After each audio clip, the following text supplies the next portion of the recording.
ഈ ക്ലാസ്സിൽ നമ്മൾ ഡിസ്കസ് ചെയ്യാൻ പോകുന്നത് ഇലക്ട്രോണിക് സ്പെക്ട്രോസ്കോപ്പിയുടെ സെലക്ഷൻ റൂളുകളെക്കുറിച്ചാണ്.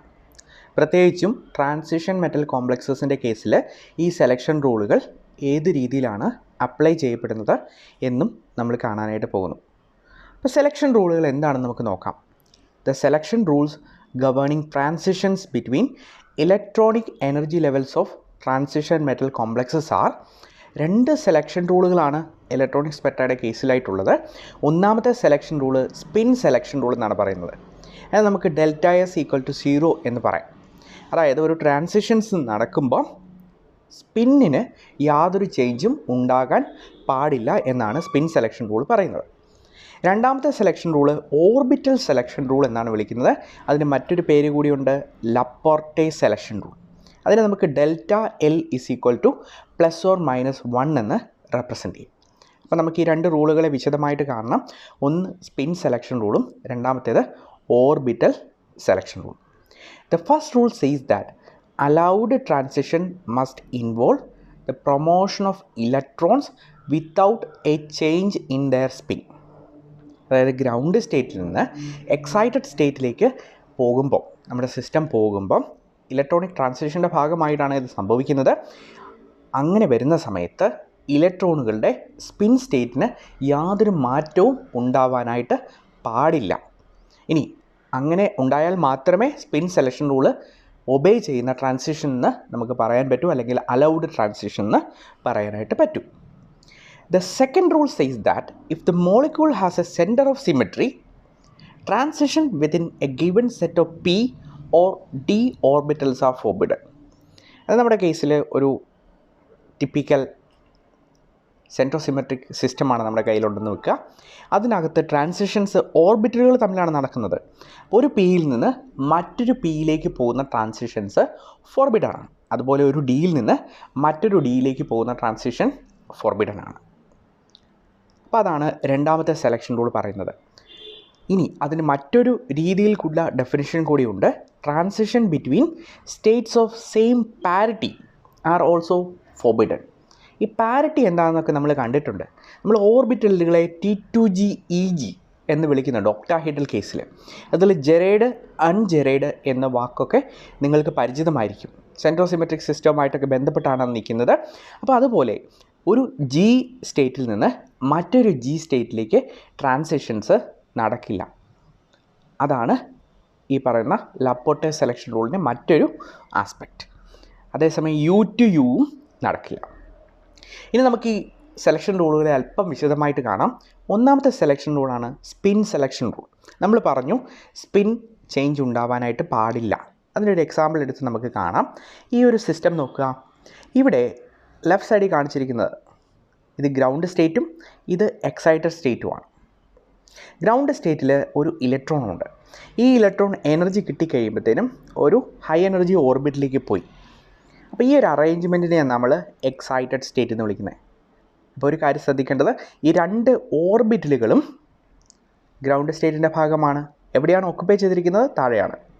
ഇവിടെ ഹൈ എനർജി ഓർബിറ്റിൽ ഒക്കുപ്പൈ ചെയ്തിരിക്കുന്നു. പക്ഷേ ഈ രണ്ട് ഓർബിറ്റുകളും എക്സൈറ്റഡ് സ്റ്റേറ്റിൻ്റെയും ഭാഗമാണ്. അപ്പോൾ എവിടെയാണ് ഒക്കുപ്പേഷൻ എന്നാണ് നമ്മൾ നോക്കുന്നത്. അപ്പോൾ ഇവിടെ നോക്കുമ്പം ഗ്രൗണ്ട് സ്റ്റേറ്റിൽ ഒരു അൺപെയ്ഡ് ഇലക്ട്രോൺ ഉണ്ട്, എക്സൈറ്റഡ് സ്റ്റേറ്റിൽ ഒരു അൺപെയ്ഡ് ഇലക്ട്രോൺ ഉണ്ട്. അപ്പോൾ നമുക്ക് പറയാനായിട്ട് പറ്റും സ്പിന്നിന് യാതൊരു ചേഞ്ചും ഉണ്ടാവുന്നില്ല. സ്പിൻ മൾട്ടിപ്ലിസിറ്റി എടുത്താലും വ്യത്യാസമൊന്നും വരുന്നില്ല. അതുകൊണ്ട് നമുക്കതിനെ അലൗഡ് ട്രാൻസിഷൻ എന്ന് പറയാം. അതേസമയം ഈ ഒരു കേസ് നോക്കുക. ഗ്രൗണ്ട് സ്റ്റേറ്റിൽ രണ്ട് ഇലക്ട്രോണുകളുണ്ട്, അവർ പെയ്ഡായിട്ടാണ് ഇരിക്കുന്നത്. എനർജി കിട്ടിക്കഴിയുമ്പോഴത്തേനും ഇതിൽ ഒരെണ്ണം ഹൈ എനർജി ഓർബിറ്റിലേക്ക് പോയി. ഈ പെയറിങ് മാറിയിട്ട് ഒരു ഇലക്ട്രോൺ താഴെ സിംഗിളായി ഒക്കുപ്പൈ ചെയ്യുന്നു, ഒരെണ്ണം മുകളിലേക്ക് പോയി. അപ്പോൾ ഇവിടെ ഗ്രൗണ്ട് സ്റ്റേറ്റിൽ രണ്ട് അൺപെയ്ഡ് ഇലക്ട്രോൺ ഉണ്ടായിരുന്നു, രണ്ട് ഇലക്ട്രോൺ പെയ്ഡായിട്ടായിരുന്നു. എക്സൈറ്റഡ് സ്റ്റേറ്റിൽ എത്തിക്കഴിയുമ്പോഴത്തേനും ഒരു അൺപെയ്ഡ് ഇലക്ട്രോൺ ഇവിടെയും ഒരെണ്ണം ഇവിടെയും. അപ്പോൾ രണ്ട് അൺപെയ്ഡ് ഇലക്ട്രോൺ ഉണ്ടായി. ഗ്രൗണ്ട് സ്റ്റേറ്റിൽ ഒന്നുമില്ലായിരുന്നു, എക്സൈറ്റഡ് സ്റ്റേറ്റിൽ രണ്ട് അൺപെയ്ഡ് ഇലക്ട്രോണുകൾ വന്നു. അപ്പോൾ നമ്മുടെ സ്പിൻ സ്റ്റേറ്റിന് വ്യത്യാസം ഉണ്ടായി, സ്പിൻ മൾട്ടിപ്ലിസിറ്റിക്കും വ്യത്യാസം ഉണ്ടായി. അത്തരം ട്രാൻസിഷൻസിനെയാണ് നമ്മൾ ഫോർബിഡൻ ട്രാൻസിഷൻ എന്ന് വിളിക്കുന്നത്. ഒരു ടിപ്പിക്കൽ എക്സാമ്പിൾ വെച്ചിട്ട് നമുക്കത് മനസ്സിലാക്കാം. നമുക്കൊരു കോംപ്ലക്സ് എടുക്കാം. MnH2O6 2+. ഒക്ടാഹീഡ്രൽ സിസ്റ്റമാണ്. 6 ലിഗാൻഡുകൾ അവിടെയുണ്ട്. വാട്ടറാണ് ലിഗാൻഡ്, അത് ന്യൂട്രൽ ലിഗാൻഡാണ്. അതുകൊണ്ട് ഇത് മാംഗനീസ് 2+ ആണ്. മാംഗനീസ് 2+ൻ്റെ ഇലക്ട്രോണിക് അറേഞ്ച്മെൻറ്റ് നമ്മൾ നോക്കിക്കഴിഞ്ഞാൽ it is A D5 system. ഇനി വാട്ടർ ഉള്ള ഈ കോംപ്ലക്സ് ഒരു ഹൈ സ്പിൻ കോംപ്ലക്സ് ആണ്, അതായത് വീക്ക് ഫീൽഡ് കോംപ്ലക്സ് ആണ്. അപ്പോൾ നമ്മൾ നോക്കുക ഓർബിറ്റലുകളിൽ എങ്ങനെയാണ് 5 ഇലക്ട്രോണുകൾ ഒക്കുപ്പൈ ചെയ്തിരിക്കുന്നത്. ഇത് T2g ഓർബിറ്റൽസ്, ഇത് EG ഓർബിറ്റൽസ്. ഇവിടെ 1 2 3, ഇവിടെ 1 2, 5 ഇലക്ട്രോണുകൾ സിംഗിളായിട്ട് ഒക്കുപ്പൈ ചെയ്തിരിക്കുന്നു. അപ്പോൾ അവിടെ 5 അൺപെയ്ഡ് ഇലക്ട്രോൺസ് ഉണ്ട്. ഇനി എനർജി കിട്ടിക്കഴിയുമ്പോൾ എന്ത് സംഭവിക്കും? ഇവിടെ ഇരിക്കുന്ന ഒരു ഇലക്ട്രോൺ, അത് ഇത് തന്നെ വേണം നിർബന്ധമില്ല, നമ്മൾ എളുപ്പത്തിന് വേണ്ടി അത് കാണിച്ചിരിക്കുന്നതേ ഉള്ളൂ, അതിനെ റെഡായിട്ട് കാണിച്ചിരിക്കുന്നതേ ഉള്ളൂ. ആ ഇലക്ട്രോൺ എക്സൈറ്റ് ചെയ്ത് EG ലെവലിലേക്ക് പോയി. ഒരു കാര്യം ശ്രദ്ധിക്കണം, EGയിൽ 2 ഓർബിറ്റിലും ഓരോന്നുണ്ടായിരുന്നു. അപ്പോൾ രണ്ടാമത് വരുന്ന ആൾ ഓപ്പോസിറ്റ് സ്പിൻ ആയിട്ട് വേണം അവിടെ ഓക്കുപ്പൈ ചെയ്തിരിക്കാൻ. കാരണം ഒരേ സ്പിൻ ക്വാണ്ടം നമ്പർ പോസിബിൾ അല്ല ഒരു ഓർബിറ്റലിൽ. അപ്പോൾ നമ്മൾ എന്താ സംഭവിച്ചത്? ഇവിടെ 5 അൺപെയ്ഡ് ഇലക്ട്രോൺസ് ഉണ്ടായിരുന്നു, ഇവിടെ എത്ര ഉണ്ട്? 1 2 3. അപ്പോൾ അതിൻ്റെ സ്പിൻ സ്റ്റേറ്റിന് വ്യത്യാസമുണ്ടായി, മൾട്ടിപ്ലിസിറ്റിക്കും വ്യത്യാസമുണ്ടായി. അപ്പോൾ അത്തരം ട്രാൻസിഷൻസാണ് ഫോർബിഡൻ ട്രാൻസിഷൻ. ട്രാൻസിഷൻസ് നടക്കും, അതിൻ്റെ സാധ്യത കുറവാണ്, അല്ലെങ്കിൽ അതിൻ്റെ ഇൻറ്റൻസിറ്റി കുറവാണെന്നേ ഉള്ളൂ.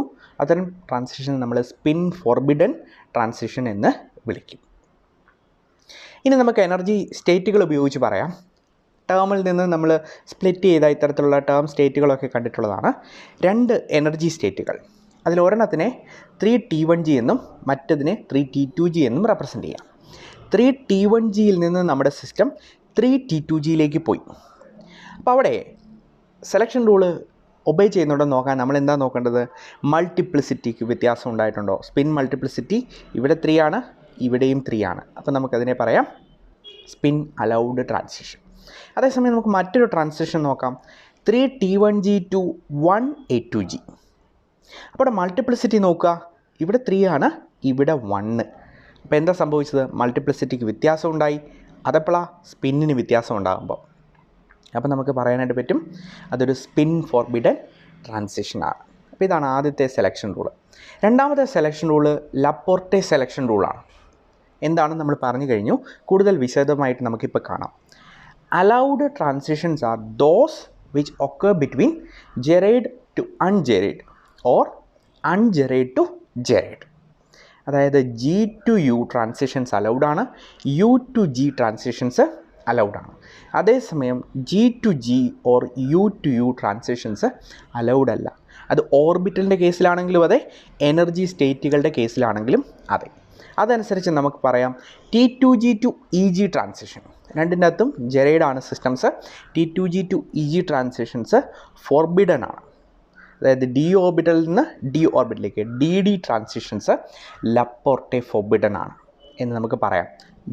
T2g EG പർട്ടിക്കുലർലി ഒക്ടാഹൈഡ്രലിൻ്റെ കേസിൽ. ഇനി അതനുസരിച്ച് നമുക്ക് പറയാം അലൗഡ് ട്രാൻസിഷൻസ് ഏതൊക്കെയാണ്. S to P, ഒരു എസിൽ നിന്ന് പിയിലേക്ക് പോകുമ്പം അത് അലൗഡാണ്. P to Dയിലേക്ക് അലൗഡാണ്, D to Fയിലേക്ക് അലൗഡാണ്. ഇതാണ് നമ്മൾ നേരത്തെ പറഞ്ഞ L വാല്യൂ 1ൻ്റെ വ്യത്യാസം. എസിൻ്റെയും പിയുടെയും L വാല്യൂ നോക്കിയാൽ 0യും 1ഉം ആണ്. പിയും ഡിയും നോക്കിയാലോ 1ഉം 2ഉം ആണ്. ഡിയും എഫ് നോക്കിയാൽ 2ഉം 3ഉം ആണ്. അപ്പോൾ അത്തരം ട്രാൻസിഷൻസ് അലൗഡാണ്. ഇനി ഫോർബിഡൻ നോക്കുക, S to S transition forbidden ആണ്, P to P transition forbidden ആണ്, D to D transition forbidden ആണ്, F to F ഫോർബിഡൻ ആണ്. അതുപോലെ S to D, എല്ലിൻ്റെ ഡിഫറൻസ് 2ആണ്, P to F അവിടെയും ഡിഫറൻസ് 2ആണ്. ഇത്തരം ട്രാൻസിഷൻസ് എല്ലാം ലപ്പോർട്ടെ ഫോർബിഡൻ ആണ്. ഇനി ഒക്ടാഹൈഡ്രലിൻ്റെ കേസിൽ നമ്മൾ ടിപ്പിക്കലായിട്ട് എടുത്ത് നോക്കിക്കഴിഞ്ഞാൽ transitions between energy levels of same parity are forbidden. നമ്മൾ ഒക്ടാഹൈഡ്രൽ എടുത്തു, ടേം സ്റ്റേറ്റ്സ് ഒക്കെ കണ്ടിരുന്നു. ഇലക്ട്രോണിക് കോൺഫിഗറേഷൻ എന്നുള്ള ക്രിസ്റ്റൽ ഫീൽഡ് വന്നു കഴിഞ്ഞപ്പം ടേംസ് സ്പ്ലിറ്റ് ചെയ്ത് ടേം സ്റ്റേറ്റ്സ് ആവുമെന്ന് കണ്ടു. അങ്ങനെയുള്ള സ്റ്റേറ്റ്സുകളുടെ ഇടയിൽ ട്രാൻസിഷൻ നടക്കുമെന്ന് നമ്മൾ കണ്ടു. ആ ട്രാൻസിഷൻസ് നോക്കിക്കഴിഞ്ഞാൽ ഉദാഹരണത്തിന് ഒരു T1gയിൽ നിന്ന് T2gയിലേക്ക് ഒരു ട്രാൻസിഷൻ നമുക്ക് കാണാം എങ്കിൽ ആ ട്രാൻസിഷൻ ലപ്പോർട്ടെ ഫോർബിഡൻ ആണ്. കാരണം G to G ആണ്, അത് ഫോർബിഡൻ ട്രാൻസിഷനാണ്. അപ്പോൾ ഈ ഒരു എക്സാമ്പിൾ നോക്കാം, നേരത്തെ കണ്ടത് തന്നെയാണ്. 3T1g to 3T2g. അതിൻ്റെ സ്പിൻ ഓക്കെയാണ്, സെയിം സ്പിന്ന് തന്നെയാണ്. സോ നമുക്ക് സ്പിൻ അലൗഡ് എന്ന് പറയാം. പക്ഷേ G2G ട്രാൻസിഷനാണ്, ഇറ്റ് ഈസ് ലപ്പോർട്ടെ ഫോർബിഡൻ. ഇനി ഇത് നോക്കുക, 3T1G to 1A2G സ്പിൻ ഫോർബിഡനുമാണ് ആൻഡ് ഓൾസോ ലപ്പോർട്ടെ ഫോർബിഡനുമാണ് G2G. അപ്പോൾ ഇതിൻ്റെ സമ്മറി നോക്കിക്കഴിഞ്ഞാൽ സ്പിൻ സെലക്ഷൻ റൂൾ നമുക്ക് വളരെ എളുപ്പത്തിൽ ഒബേ ചെയ്യുന്നുണ്ടോ ഇല്ലയോ എന്ന് മനസ്സിലാക്കാം. എന്താണ്, മൾട്ടിപ്ലിസിറ്റി മാത്രം നോക്കിയാൽ മതി. സ്പിൻ സ്റ്റേറ്റിന് വ്യത്യാസമുണ്ടോ, സെയിം ആണെങ്കിൽ അലൗഡ് ആണ്, ഡിഫറൻ്റ് ആണെങ്കിൽ അലൗഡ് അല്ല. ലപ്പോർട്ടയുടെ കേസിൽ നമ്മൾ 2 കാര്യങ്ങൾ പരിഗണിക്കണം. ഒന്നാമത്തെ കാര്യം, ഒക്ടാഹെഡ്രൽ പോലുള്ള സെൻട്രോസിമെട്രിക് സിസ്റ്റത്തിലെ ഈ ജിയും യുവും ഒക്കെ വരത്തുള്ളൂ എനർജി സ്റ്റേറ്റുകൾക്ക്.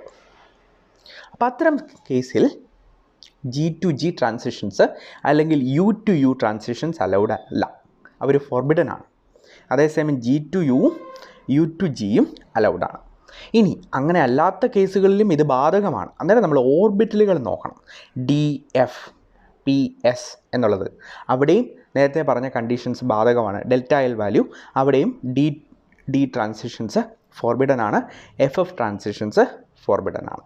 അപ്പോൾ ആ കാര്യം ഓർത്ത് വെക്കുക, സ്പിൻ സെലക്ഷൻ റൂളും ലപ്പോർട്ടെ സെലക്ഷൻ റൂളും. ഇനി അങ്ങനെ വെച്ച് നോക്കിക്കഴിഞ്ഞാൽ ട്രാൻസിഷൻസ് ഒന്നും നടക്കാനായിട്ട് പാടില്ല.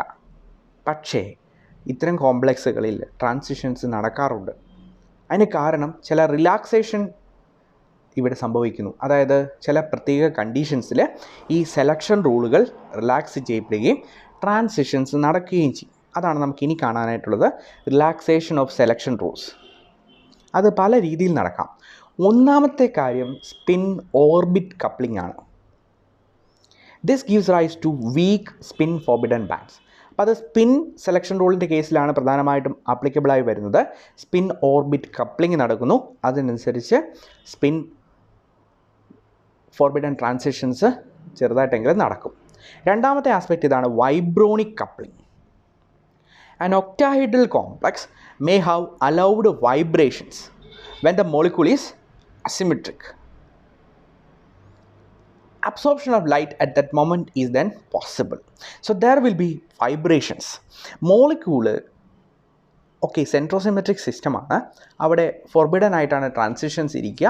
പക്ഷേ മോളിക്യൂൾ റിജിഡ് അല്ല. There are possibility for vibrations. അങ്ങനെ വൈബ്രേഷൻസ് നടക്കുന്ന സമയത്ത് ഇതിൻ്റെ സെൻട്രോസിമെട്രി നശിക്കുകയും ആ സമയം കൊണ്ട് ട്രാൻസിഷൻ നടക്കുകയും ചെയ്യും. ഇതിനെയാണ് നമ്മൾ വൈബ്രോണിക് കപ്ലിംഗ് എന്ന് വിളിക്കുന്നത്. ഇനി അടുത്ത നോക്കുക, sometimes there may be pi acceptor and pi donor ligands. They can mix with the d orbital, so transitions are no longer purely d to d. അതിന് അല്പം എക്സ്പ്ലനേഷൻ ആവശ്യമുണ്ട്. നമ്മൾ പറയുന്ന ഓർബിറ്റലുകൾ പ്യുവർലി ഡി ഇൻ ക്യാരക്ടർ ആയിരിക്കില്ല പലപ്പോഴും, അതിനകത്ത് അല്പം P character കൂടി ഉണ്ടാവും. അപ്പോൾ ചിലപ്പോൾ അവിടെ D P mixing, orbital nature ഡിയുടെയും പിയുടെയും ഒരു മിക്സറായിട്ടായിരിക്കും ചിലപ്പോൾ നമുക്ക് കിട്ടുക ചില കേസുകളിൽ. അത്തരം കേസുകളിൽ നമുക്ക് അലൗഡ് ട്രാൻസിഷൻ കിട്ടും. അപ്പോൾ ഈ 3 കണ്ടീഷൻസാണ് സെലക്ഷൻ റൂള് റിലാക്സ് ചെയ്യാൻ വേണ്ടിയുള്ളത്. ഒന്ന് സ്പിൻ ഓർബിറ്റ് കപ്ലിംഗ്, രണ്ടാമത്തേത് വൈബ്രോണിക് കപ്ലിംഗ്, മൂന്നാമത്തേത് ഡി പി ഓർബിറ്റൽ മിക്സിംഗ്. ആദ്യത്തേത് സ്പിൻ സെലക്ഷൻ റൂളിൻ്റെ കേസിലും 2, 3 ഓർബിറ്റൽ സെലക്ഷൻ റൂളിൻ്റെ കേസിലുമാണ് ബാധകമായിട്ടുള്ളത്. ഇനി നമുക്ക് അതിൽ ഓരോന്നും നോക്കാം. സ്പിൻ ഓർബിറ്റ് കപ്ലിംഗ് എങ്ങനെയാണ് ബാധിക്കുന്നത്? അപ്പോൾ നമ്മുടെ കയ്യിലൊരു ഗ്രൗണ്ട് സ്റ്റേറ്റ് ഉണ്ട്, അതൊരു 3p ആണ്. ഒരു എക്സൈറ്റഡ് സ്റ്റേറ്റ് ഉണ്ട് 1s1. അപ്പോൾ നമ്മൾ നോക്കുക, ഇങ്ങനെയൊരു ട്രാൻസിഷൻ നടക്കുന്നു 3p to 1s. അപ്പോൾ സ്പിൻ സെലക്ഷൻ റൂൾ നോക്കിയാൽ ഇത് 3ഉം ഇത് 1ഉമാണ്. അപ്പോൾ അതൊരു ഫോർബിഡൻ ട്രാൻസിഷനാണ്. പക്ഷേ ഈ ഒരു കേസിൽ ഒരു കാര്യം കൂടി നമുക്ക് നോക്കണം, ജെ വാല്യൂ നോക്കാം. അപ്പോൾ ground state 3p, excited state 1s ആണ്. So it is A more than half filled case ആണെന്ന് അസ്യൂം ചെയ്യുക. അതിനുശേഷം ജെ വാല്യൂ ഏതൊക്കെയാണ്? 3p2, 3p1, 3p0. ഇതാണ് ജെ വാല്യൂസ്. അപ്പോൾ അത് മോർ ദാൻ ഹാഫ് ഫിൽഡ് ആയതുകൊണ്ട് 3p2 ആണ് ലോവസ്റ്റ് എനർജി. ഇനി ഇവിടെ അങ്ങനെ മാറ്റമൊന്നും വരുന്നില്ല, 1s0 എന്ന് പറഞ്ഞാൽ ഒറ്റ സ്റ്റേറ്റ് മാത്രമേ ഉള്ളൂ, ജെ വാല്യൂ ഒന്നേ കിട്ടുകയുള്ളൂ. അപ്പോൾ 3p2, 3p1, 3p0, 1s0. അപ്പോൾ നിങ്ങൾക്കൊരു കാര്യം മനസ്സിലാക്കും, ഈ 2 സ്റ്റേറ്റുകൾ നോക്കിക്കഴിഞ്ഞാൽ അതിൻ്റെ ജെ വാല്യൂ സെയിം ആണ്. So consider the J values. 1s0 and 3p0 will have same J value. അതുകൊണ്ട് തന്നെ ആ 2 എനർജി ലെവലുകൾ മിക്സ് ചെയ്യപ്പെടുകയും അവിടെ ട്രാൻസിഷൻസ് പാർഷ്യലായിട്ട് നടക്കുകയും ചെയ്യും. So for first row metals. First row transition metals ആണ് ഉദ്ദേശിക്കുന്നത്. The degree of mixing is small, therefore transitions are weak. പക്ഷേ സെക്കൻഡ് തേർഡ് റോയിലേക്കൊക്കെ വന്നു കഴിയുമ്പോഴത്തേനും കുറച്ചുകൂടി സിഗ്നിഫിക്കൻ്റ് ആണ് സ്പിൻ ഓർബിറ്റ് കപ്ലിംഗ്. അപ്പോൾ ആ കാര്യം ഓർത്ത് വെക്കുക. എന്താണ് സംഭവിക്കുന്നത്? നോർമലി ഈ ട്രാൻസിഷൻസ് ഫോർബിഡൻ ആണ്. അപ്പോൾ എന്താ ചെയ്യുക? ജെ വാല്യൂ കൂടി പരിഗണിച്ചാൽ ചില കേസുകളിൽ സ്പിൻ ഓർബിറ്റ് കപ്ലിംഗ് നടക്കുകയും നമുക്ക് ട്രാൻസിഷൻസ് സാധ്യമാകുകയും ചെയ്യും. എന്നാലും അതിൻ്റെ ഇൻറ്റൻസിറ്റി കുറവായിരിക്കും. ഇനി രണ്ടാമത്തെ കേസ് നോക്കുക, വൈബ്രോണിക് കപ്ലിംഗ് ആണ്. അതായത് ഒക്ടാഹെഡ്രൽ സിസ്റ്റത്തിൻ്റെ കേസിലുള്ള എല്ലാ ലെവലുകളും T2G EG പോലുള്ള ലെവലുകളാണ്. അപ്പോൾ എന്ത് ചെയ്യും? G2G ഫോർബിഡൻ ആണ് എന്നാണ് പറഞ്ഞു വെച്ചിരിക്കുന്നത്. അപ്പോൾ സെൻട്രോസിമെട്രിക് കേസിൽ ഇത് ഫോർബിഡൻ ആണ്. അതുപോലെ DD ട്രാൻസിഷൻസും ഫോർബിഡൻ ആണ്. അതേസമയം ഈ ഒക്ടാഹെഡ്രൽ കേസ് എപ്പോഴും റിജിഡായിട്ടല്ല നിൽക്കുന്നത്. ചില വൈബ്രേഷൻ മോഡുകളെക്കുറിച്ചൊക്കെ നിങ്ങൾ പഠിച്ചിട്ടുണ്ട്. പല രീതിയിൽ വൈബ്രേഷൻസ് സംഭവിക്കുക മോളിക്യൂളിന്. അപ്പോൾ ഇത് ഒരു മെറ്റൽ, ഇതൊരു ലിഗൻഡ്, ഇത് മറ്റൊന്ന് താഴേക്കൊന്ന്. അപ്പോൾ അതിലെ പല വൈബ്രേഷൻസിൽ നമ്മൾ രണ്ടെണ്ണം പരിഗണിക്കുക. T1U T2U, ഈ രണ്ട് വൈബ്രേഷൻസ്. T1U എന്ന് പറഞ്ഞു കഴിഞ്ഞാൽ ഈ 4 ആളുകൾ താഴേക്ക് പോകുന്നു, ഇവർ 2 പേരും മുകളിലേക്ക് പോകുന്നു. ആ വൈബ്രേഷനെയാണ് നമ്മൾ T1U എന്ന് പറയുന്നത്.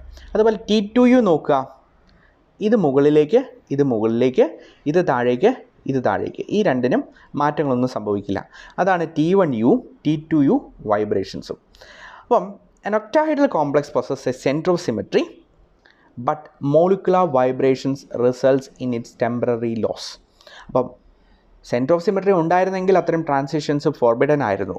പക്ഷേ മോളിക്കുലാർ വൈബ്രേഷൻസ് നടക്കുന്ന സമയത്ത് വളരെ കുറച്ച് നേരത്തേക്ക് ആ സെൻട്രോ സിമെട്രി നശിക്കും. Life time of vibration is 10⁻⁻13 second. It is longer than that of an electronic transitions, 10⁻18 second. So a DD transition can occur although the absorption is still relatively weak. എന്താ സംഭവിക്കുക? ഈ വൈബ്രേഷൻസ് വളരെ ഫാസ്റ്റാണ്. 10⁻13 second കൊണ്ട് അവർ തിരിച്ചു വരും. പക്ഷേ അതിനേക്കാൾ ഫാസ്റ്റായിട്ട് ഇലക്ട്രോണിക് ട്രാൻസിഷന് സംഭവിക്കാൻ സാധിക്കും. അപ്പോൾ എന്ത് ചെയ്യും? ആ വൈബ്രേഷൻ നടക്കുന്ന സമയത്ത് എപ്പോഴാണോ ആ സെൻട്രോസിമെട്രി നശിക്കുന്നത് ആ സമയത്ത് ട്രാൻസിഷൻസ് നടക്കും. എന്നാലും നമുക്ക് പറയാം അത്തരം ട്രാൻസിഷൻസ് വീക്കാണ്. അപ്പോൾ ഇതിനെയാണ് നമ്മൾ വൈബ്രോണിക് കപ്ലിംഗ് എന്ന് പറഞ്ഞു വെക്കുന്നത്. ഈ 2 ടിപ്പിക്കൽ കേസുകൾ T1U T2U ഒക്ടാഹെഡ്രൻ്റെ കേസിൽ നടക്കുന്ന 2 വൈബ്രേഷണൽ മോഡുകളാണ്. ആ മോഡുകളുടെ സമയത്ത് ട്രാൻസിഷൻ നടക്കും. ഇനി നമുക്ക് DP മിക്സിംഗ് നോക്കാം. അടുത്ത case, in tetrahedral complexes there are no meaning for G or U notations. നമ്മൾ പറഞ്ഞു ഒക്ടാഹെഡ്രലിൻ്റെ കേസിൽ G2G U2U ഒക്കെ ഫോർബിഡൻ ആണെന്ന് പറഞ്ഞു. പക്ഷേ ടെട്രാഹെഡ്രലിൻ്റെ കേസിൽ ജിയും യുവും ഒന്നുമില്ല, കാരണം അത് സെൻട്രോസിമെട്രിക് അല്ല. But the orbitals do have G character. നമ്മൾ D ഓർബിറ്റൽ എടുത്തു കഴിഞ്ഞാൽ D ഓർബിറ്റലുകൾക്ക് G ക്യാരക്ടറുണ്ട്. അപ്പോൾ അവിടെയും ഈ റൂള് ആപ്ലിക്കബിളായി വരും. D ഓർബിറ്റൽ മാത്രം എടുത്തു, 2 പേർക്കും G ക്യാരക്ടറാണ്. So DD transitions are forbidden.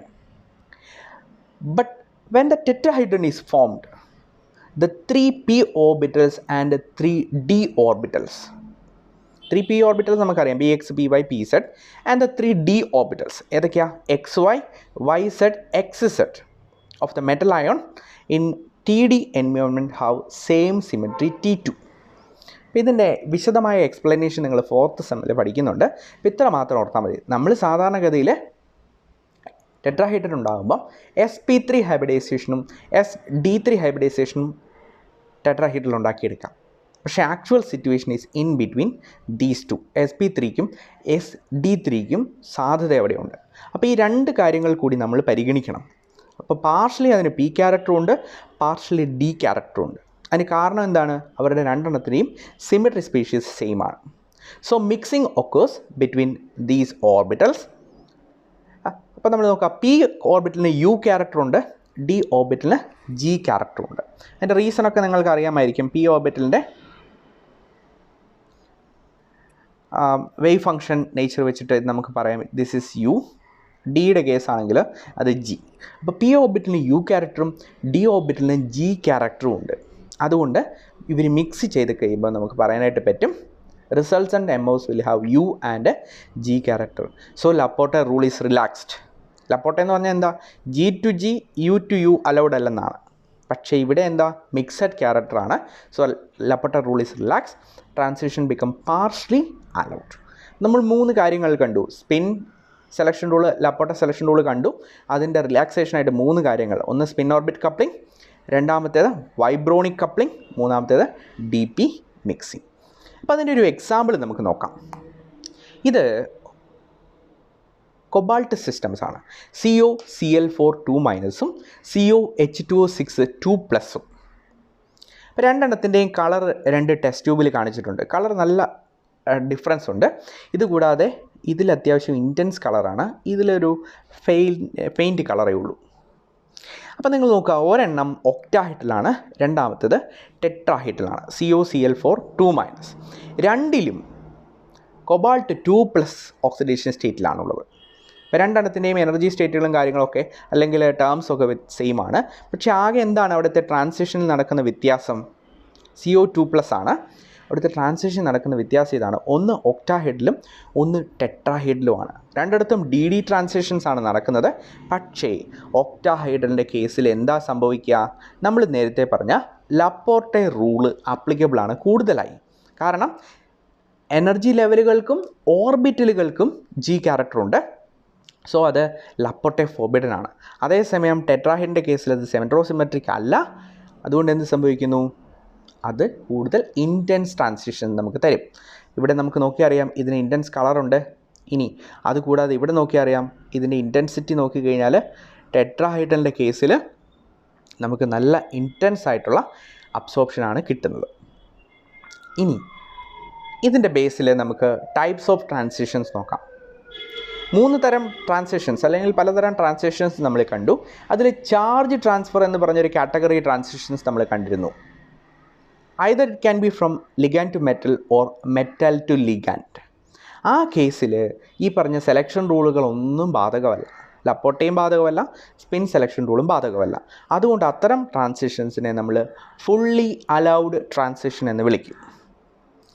These are often extremely intense and are generally found in the UV, but they may have a tail into the visible region also.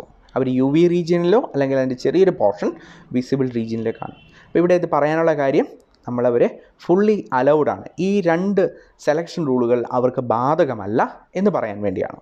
അവരുടെ ഇൻറ്റൻസിറ്റിയും അതുകൊണ്ട് കൂടുതലായിരിക്കും. DD transitions അടുത്ത type transitions ആണ്. DD transitions occur in both UV and visible region. They are forbidden transition and have small intensities. അപ്പം DD transitions generally forbidden ആണ്. അത് ഒക്ടാഹൈഡ്രലിൽ കൂടുതൽ forbidden ആണ്. കാരണം എന്താണ്? ഓർബിറ്റലുകൾക്കും ബാധകമാണ്, അതുപോലെ എനർജി സ്റ്റേറ്റുകൾക്കും ബാധകമാണ്. ടെട്രാഹൈഡ്രലിൻ്റെ കേസിലാണെങ്കിലോ ഓർബിറ്റലിൽ മാത്രമേ ഉള്ളൂ പ്രശ്നം. അവിടെ തന്നെ ആ പ്രശ്നം പകുതി പരിഹരിക്കപ്പെടും, കാരണം DP മിക്സിംഗ് നടക്കുന്നുണ്ട്. അതേസമയം ഒക്ടാഹൈഡ്രലാണെങ്കിലോ എനർജി സ്റ്റേറ്റുകൾ ട്രാൻസിഷനിൽ നടക്കുമ്പം ഫോർബിഡൻ കണ്ടീഷനിലാണ് ഇരിക്കുന്നത്. അപ്പോൾ നമുക്കിത് എക്സാമ്പിൾസ് വെച്ച് സഹിതം ഒന്നുകൂടി പറയാം. അപ്പോൾ ഇതായത് ഓരോ കേസ് നോക്കാം. MnH2O6 2+. ഇത് ഒക്ടാഹൈഡ്രലാണ് സിസ്റ്റം. അപ്പോൾ അവിടുത്തെ ട്രാൻസിഷൻസ് സ്പിൻ ഫോർബിഡൻ ആണ്, ലപ്പോർട്ടെ ഫോർബിഡൻ ആണ്. അതിന് കാരണം ഇതൊരു D5 സിസ്റ്റമാണ്. നമ്മളിതെടുത്ത് കണ്ടായിരുന്നു എന്തുകൊണ്ടാണ് സ്പിൻ ഫോർബിഡൻ ആണെന്ന് പറയുന്നത്. കാരണം ഇലക്ട്രോണിക് ട്രാൻസിഷൻ നടക്കുമ്പോൾ സ്പിൻ സ്റ്റേറ്റിന് വ്യത്യാസമുണ്ടാവും. പക്ഷേ it is partially allowed by spin orbit coupling. അതുകൊണ്ട് ചെറിയ രീതിയിലൊക്കെ നടക്കും. പക്ഷേ അതിൻ്റെ എപ്സിലോൺ വാല്യൂ ഇൻറ്റൻസിറ്റി നോക്കുക, ഇറ്റ് ഈസ് 0.1, വളരെ ചെറിയ ഇൻറ്റൻസിറ്റിയേ ഉള്ളൂ. അടുത്ത കേസ് നോക്കുക, COH2O6 2+. ഇവിടെ ഒക്ടാഹൈഡ്രൽ കേസാണ്.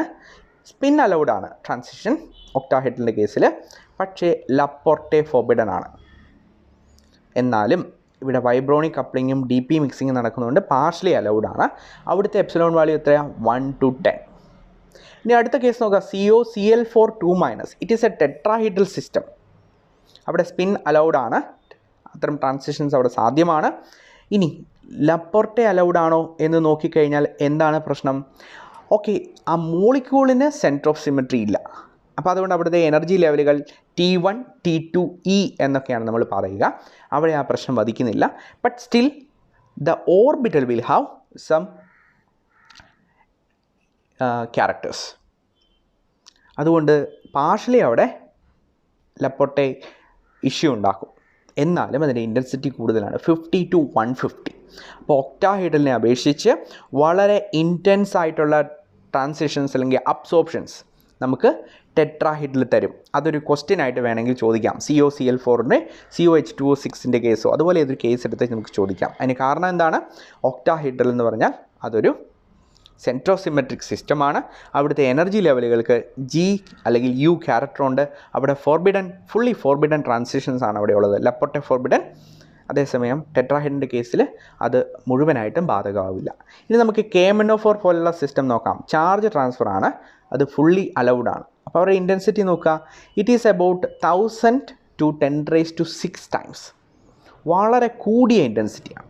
അപ്പോൾ ഇതൊക്കെ കമ്പയർ ചെയ്ത് നമ്മളോട് ക്വസ്റ്റ്യൻസ് ചോദിക്കാം. എന്താണ് spin allowed, spin forbidden, Laporte allowed എന്താണ്, ലപ്പോട്ടെ ഫോർബിഡൻ എന്താണ് എന്നൊരു ഡയറക്റ്റ് ക്വസ്റ്റ്യൻ. അല്ലെങ്കിൽ നിങ്ങളോട് ചോദിക്കാം, കൊബാൾട്ടിൻ്റെ ഒക്ടാഹൈഡ്രൽ സിസ്റ്റം തരുന്ന അബ്സോർപ്ഷനേക്കാൾ വളരെ കൂടിയ ഇൻറ്റൻസിറ്റി ടെട്രാഹൈഡ്രൽ തരും, എന്തുകൊണ്ട്? അതിൻ്റെ ഉത്തരവും ഇത് വെച്ച് നമുക്ക് എക്സ്പ്ലെയിൻ ചെയ്യാനായിട്ട് സാധിക്കും. അപ്പോൾ അടുത്ത ക്ലാസ്സുകളിൽ കൂടുതൽ എക്സാമ്പിൾസ് വെച്ച് നമുക്ക് കൃത്യമായിട്ടിത് കണ്ടുപിടിച്ചെടുക്കാം.